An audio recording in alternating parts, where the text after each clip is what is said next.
Shri Balaji tractors and Motors मध्ये कोणताही tractor खरेदी करा आणि मिळवा हमखास बक्षीस।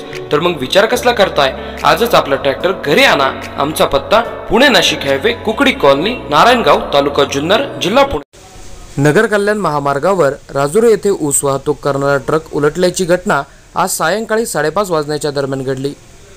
आज राजुरी गावचा आठवडे बाजार आहे, मात्र रस्त्याच्या बाजूला कोणीच नसल्याने सुदैवाने दुर्घटना टळली। या घटनेत ट्रकचे मोठ्या प्रमाणावर नुकसान झाले। घटनेनंतर ट्रक भोवती बघ्यांची मोठी गर्दी जमली होती। Bureau report, AB news network, Rajuri.